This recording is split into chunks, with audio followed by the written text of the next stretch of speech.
Amazon rain forest दुनिया का सबसे बड़ा जंगल जहाँ विभिन्न प्रजातियों के जीव हैं,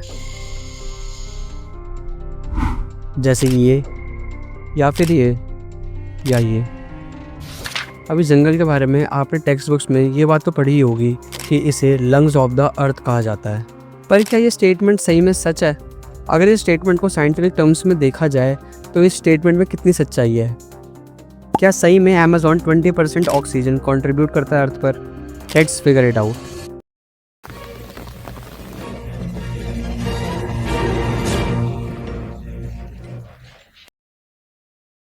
पहले थोड़ा अमेज़न रेन फॉरेस्ट के बारे में समझ लेते हैं। Amazon rain forest south America में है और ये 6.7 मिलियन स्क्वायर किलोमीटर्स का एरिया कवर करता है, जिसके अंदर टोटल 9 कंट्रीज़ आती है। ये हैं वो 9 कंट्रीज़, और इनमें से जो मेजर शेयर होल्डर है वो ब्राज़ील है, जो अमेज़न रेन फॉरेस्ट का 60% एरिया कवर करता है। और यहाँ अगर मैं पेड़ पौधों की बात करूँ तो आपको देखने को मिल जाएंगे जाइंट वाटर लिली। इस लिली का डायमीटर अराउंड 3 मीटर्स होता है। मंकी ब्रश वाइन और भी बहुत हैं। तो अब आते हैं अपने सवाल पर, क्या सही में Amazon lungs of the earth है? चलिए पहले ये समझते हैं कि प्लांट्स ऑक्सीजन कैसे प्रोड्यूस करते हैं। प्लांट्स ऑक्सीजन फोटोसिंथेसिस के थ्रू प्रोड्यूस करते हैं। अब जिन्हें नहीं पता मैं उन्हें बता दूं कि फोटोसिंथेसिस एक प्रोसेस होती है जिसके अंदर प्लांट्स सनलाइट का यूज़ करते हैं अपना खाना बनाने के लिए, जो कि ग्लूकोज है, कार्बन डाइऑक्साइड और वाटर का यूज़ कर। और उसके बाद इस प्रोसेस का जो बाय प्रोडक्ट होता है वो होता है ऑक्सीजन, जो ये लोग रिलीज़ करते हैं एयर के अंदर, और इस तरीके से ऑक्सीजन प्रोड्यूस होता है।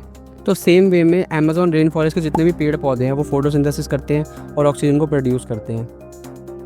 But thing is, Amazon 20% of oxygen produce तो करता है, ये स्टेटमेंट तो ठीक है, but same amount of oxygen वो कंज्यूम भी कर लेता है रेस्पिरेशन और डिकम्पोजिशन के थ्रू, जिसकी वजह से जो उसका नेट कंट्रीब्यूशन है वो लगभग 0 ही रहता है। अब मैं आपको ये बताता हूँ कि रेस्पिरेशन प्रोसेस क्या है एक्चुअली। पहले रेस्पिरेशन को समझते हैं।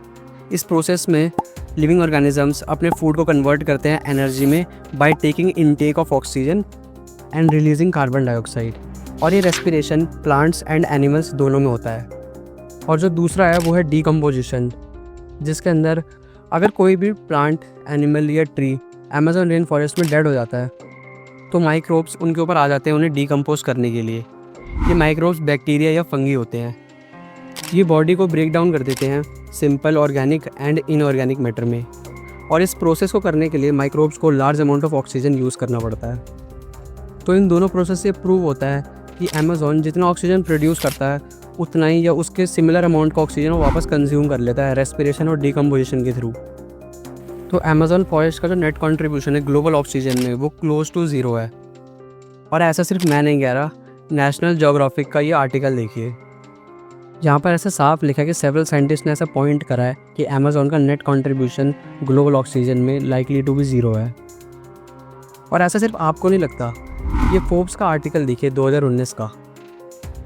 इस आर्टिकल में देखिए फेमस पीपल जैसे कि Leonardo DiCaprio, Cristiano Ronaldo, इन्होंने तो ये कहा था the Amazon rain forest produces more than 20% of the world's oxygen, and French president Emmanuel Macron. तो इतना सब जानने के बाद ये आपको डिसाइड करना है कि अमेज़न क्या सच में लंग्स ऑफ द अर्थ है